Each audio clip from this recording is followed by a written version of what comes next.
You're listening to episode 8 of the Decorate Like a Design Boss podcast. Today, we're talking about design crimes, the faux pas, common mistakes, and blunders that I have discovered people commit when decorating their own homes. Most importantly, we're going to explore 3 of the most common design crimes, but I am also going to share some ways to avoid them and some ideas you can incorporate into your own decorating so that you can substitute better choices to achieve amazing results in your spaces. Welcome to Decorate Like a Design Boss, a podcast for design lovers who want to create beautiful spaces in their very own homes. My name is Kimberly Grigg, and I'm a professional interior designer who teaches design lovers like yourselves how to decorate. And when I say decorate, I mean decorate like a design boss. If you're ready to create a space that your family loves and your neighbors can't stop raving about, well, buckle up, honey, because it's time to design. Hello there, design lovers. So happy you're here. And I just want to tell you that I am loving all of your reviews for this podcast. It warms my heart to read the kind words that you've been leaving me. Thank you so much. And if you haven't had a chance to rate, review, and subscribe, well, then please do so that you can be one of 3 lucky listeners to win my infamous Monkey Bowl, which is the absolute best accessory. I use it on almost every job, and somehow he just seems to fit into any style. You'll love him. You can check out the contest details over on the site, KimberlyGriggDesigns.com/podcast launch. All right. Well, let's get started with this episode on design crimes. So, have you ever felt like something was a bit off in your spaces or in your decorating? Maybe you went to a furniture store and you carefully purchased your furnishings and measured everything to an absolute T. The furniture arrived and the fit was pretty good, but things still felt odd or wrong. Ever gone accessory shopping and bought piles and piles of things and brought them home only to feel unsure of where they might go and how to arrange them? Do you feel stuck in your decorating? Do you continue to ask yourself, does this look right? Does it look cheap? Or does it really even go together properly? You become doubtful. You're just not sure of yourself. Or maybe you've bought your furniture and it looks pretty good, and you've bought the accessories and given the styling the old college try. You don't hate it, but it still doesn't quite look like your Pinterest picture.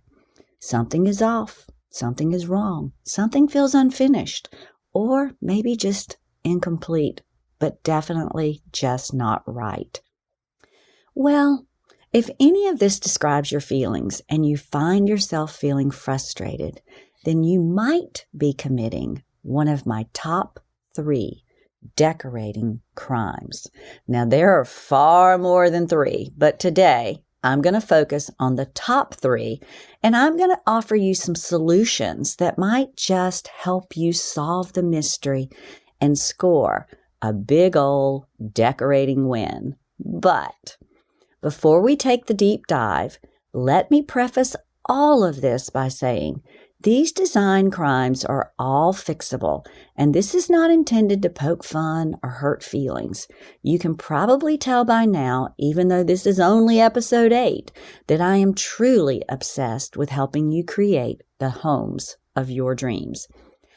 I also know that decorating is a journey, and that it's taken me almost 30 years of creating spaces, some more successful than others, but a long time to determine what works well in a home and, quite frankly, what doesn't. As Oprah once said, we do the best we can with what we know, and when we know better, we do better. So, in the spirit of teaching you about some of the things that I find are common faux pas, let's learn what they are and how we can avoid them. The first and probably the biggest is too many picture frames. This is prevalent in a lot of decor schemes, and I think one of the reasons people commit this crime is that, well, it's a cry for nesting. It stands to reason that often people will reach for a picture frame when they are trying to create a feeling of home, a feeling of nesting by familiarity. It also stems from the lack of knowing what else to use as an accessory. When I first met my husband, Roger, he invited me over to see his professionally decorated home. I was rather excited to see this for obvious reasons, and the first thing I noticed when I arrived was that perched right on the coffee table was a basket full of fake tulips, we're going to get to that in a minute, and an array of magazines fanned out. Then I looked over on the bookshelves, and there were 1 billion picture frames. I didn't want to be critical, but I couldn't help but ask, did your designer accessorize for you? He said no, that he had just bought the furniture from her and that she had arranged it and basically had created a floor plan. I was relieved for her sake, but was also acutely aware that he was trying to create a nest, and he didn't know what else to use, so he filled all the bookshelves with tons of frames, and the fanning of the magazines, well, this too is a kind of a faux pas, but we're not going to talk about that on today's crime list, so I'm just going to let that one go.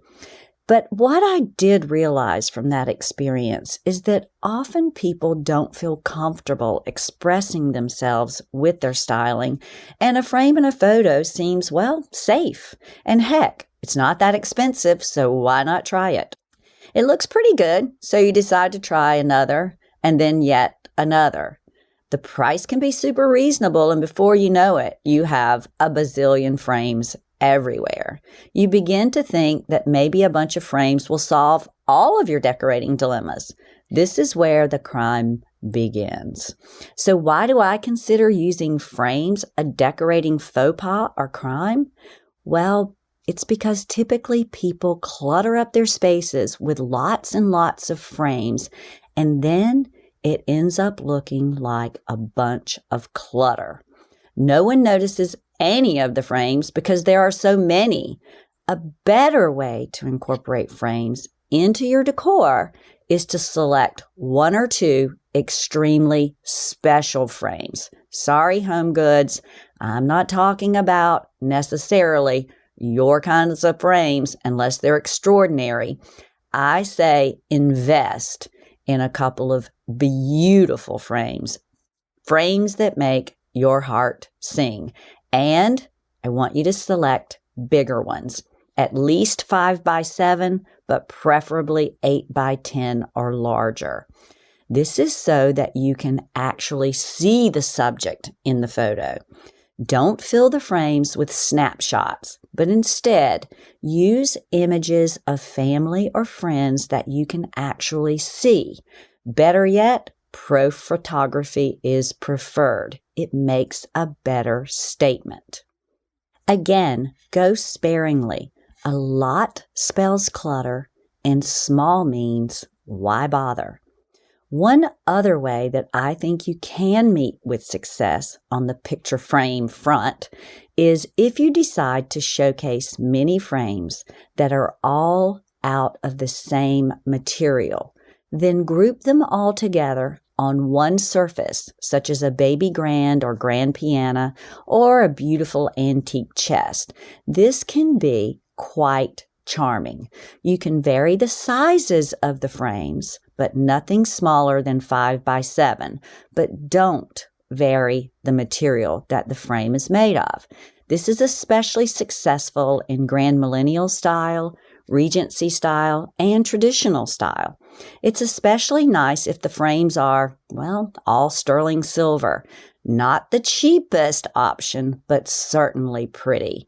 Just make sure to have your polish handy so they don't tarnish. So to recap, this crime, remember, the rule of thumb is that larger frames are desirable and large photos that are viewable are a necessity, and limit the number to 1, 2 at the most frames per area. Area meaning a bookshelf or a tablescape or an area in your space. Because you have a need to fill spaces and to create a lived-in nest, try to include other objects and accessories that coordinate well into your space to counterbalance the need to nest by frames. I'm sure you've heard the phrase, death by chocolate. Well, I say death by frames. If you do decide to use the grouping of frames method, the grouping of frames all together, then this is especially nice atop a grand or baby grand piano and is a lovely way to showcase family photos. Remember, however, editing is always necessary. All the photos must be special and the frames must be the same material, and this material needs to be in keeping with your style and mood of your space. All right, now we're moving on to design crime number 2. Faux or silk plant materials. I receive a lot of mixed reviews on this subject, and of course you're allowed to disagree, but let's tackle my dislike for faux/silk plants first. First of all, I'm not sure any of these plant materials are actually silk. But nonetheless, I don't like them because most of them look so fake. Now, there are some great faux materials out there, and occasionally I come across some that are very high-end and of the best quality. But to clutter your home with faux materials just to fill space, for me, well, it's a definite no. I feel like the reason that this is done is to manage awkward corners, those spaces that you don't quite know what to do with, and I would suspect that faux flowers, well, those are often used to soften a space and are often used so that the homeowner is not always buying and arranging fresh flowers. Well, I see people use faux greenery a lot also on top of cabinets, and again, I'm not a fan. To break it down even further, often faux or silk plants are huge dust collectors, causing them to look, well, more fake. So what can we do instead? If it's an awkward corner that you're trying to fill, well, try instead a pedestal with a beautiful sculpture on top. You can also achieve height with a floor lamp. I'm not talking about a torchère which points up to the ceiling, but a floor lamp that actually looks usable. In lieu of faux greenery on top of cabinetry, try using nothing. Or, if you can, and if budget allows, you can actually add molding to the top of those cabinets to build the cabinetry up taller so that you don't feel the need to fill that space. There are some really nice preserved plants that I think are very acceptable. These are actually real live plants that have been preserved with special chemicals. There are also some faux florals from a company that I love called Bougainvillea. They're actually real florals, but they've been preserved.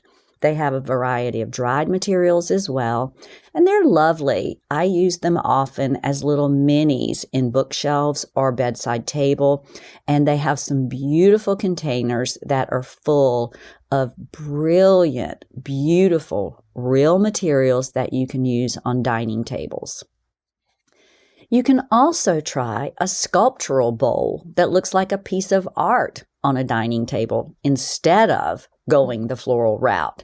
And if you're in need of plant materials, and well, maybe your thumb just isn't green and you feel the need, though, for faux, I find succulents to be the best faux option. They're fairly realistic looking and aren't quite as offensive to me. Now, if you are going the real greenery route, then you must have plants that you can maintain and that look great at all times. Relegate scraggly plants to the greenhouse or out of sight. I can't tell you how many times I have walked in a home for a consult and the homeowner will say to me how much she loves fresh plants. Then I begin to look around and the plants are mere sticks and they don't look well tended at all. If you need live plants in your home, by all means. My daughter is this gal and I am all for it as long as the plants look healthy. If this feels laborious, but you still feel the need for a fresh live plant, well, then just get only one so that you can nurture it completely and keep it looking healthy. If the plant looks unhealthy and, well, is unhealthy, then remove it. Start over or try the one beautiful plant trick. Fresh flowers are always a win, and what the heck, I think you deserve them. Change the water often and your blooms will stay prettier longer. Watch some video tutorials, including mine, on how to arrange them to avoid just going to the grocery store and plopping some flowers down in a vase when you come home. One of my favorite options for bringing live into your home, this is always a win. I love to use orchids in my decor. I seek out beautiful containers for them and I repot them. I fill up the top with some deer moss, which is that green moss, or Spanish moss, which is the gray kind of like wiry moss. This makes them look complete and they last about 6 to 10 weeks. I'm not very successful getting reblooms, but I just consider them less expensive than regular flowers, and I give the ones once they stop blooming to a little old lady who actually loves flowers and she has a greenhouse. I give them to her and she brings them back to life and she thoroughly enjoys them. This makes me feel good about my orchid investment. Now it's time to move on to the number 3 design crime. This one might surprise you. No window treatments. I can go on and on about this subject, but if you want to achieve a polished, beautiful space, then you need to have window treatments. And yes, even if you have shutters or shades or a view. So I once had a client who had plantation shutters that came with her newly purchased home. She had me over for a design consultation. Initially, it was just to pick my brain. I gave her my suggestions, which included window treatments. She said, well, okay, you can get started on everything, but I don't want those window treatments. I don't need them. I have plantation shutters, and that's enough for me.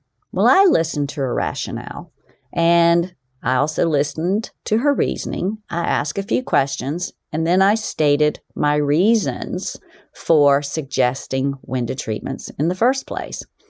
I said, even with shutters or shades, you still need drapery. Drapery has a way of softening hard angles, which actually was created by those plantation shutters. And they add a professional polish like nothing else in the design toolbox. She replied with some more reasoning like, I don't want a bunch of prints or patterns everywhere, and I don't want to interfere with my view. Well, I hate to say it, but plantation shutters are already going to interfere with your view.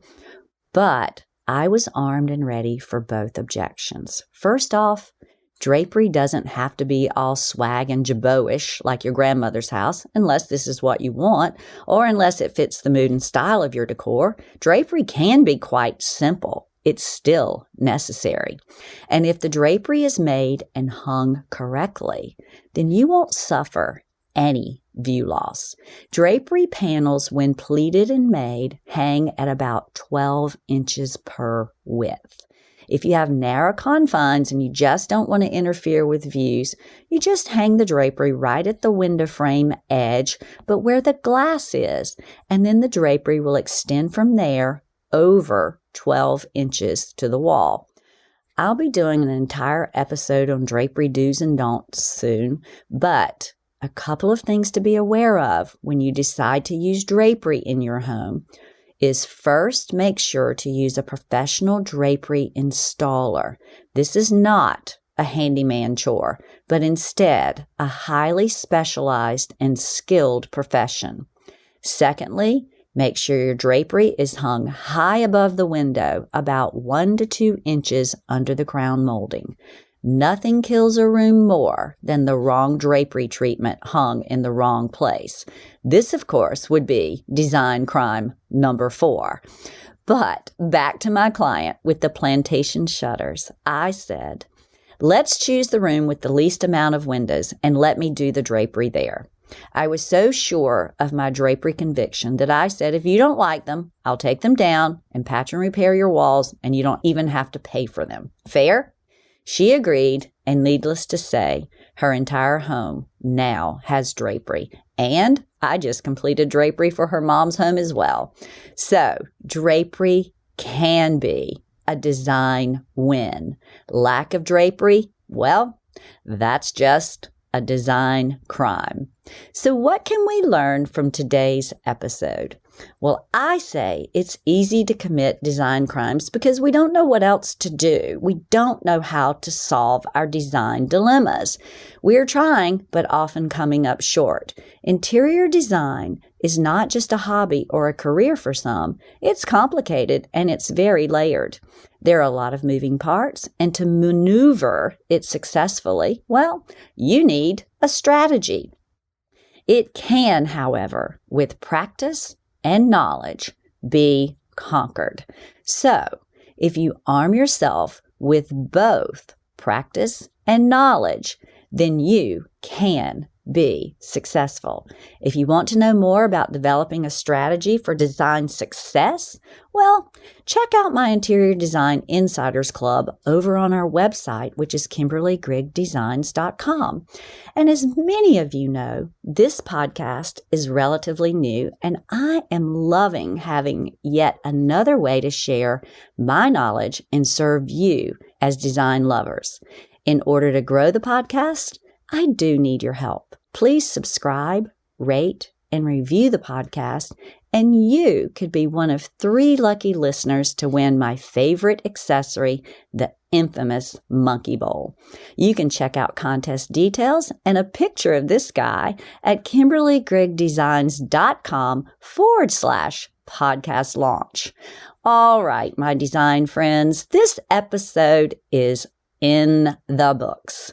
Thank you for joining me, and I'll be back next week for some more design goodies. Until then, I like to say, don't wait. Today is a great day to decorate. Bye for now. Thanks for listening to Decorate Like a Design Boss. If you want more info on how to decorate your space like a pro, visit KimberlyGriggDesigns.com. See you next week.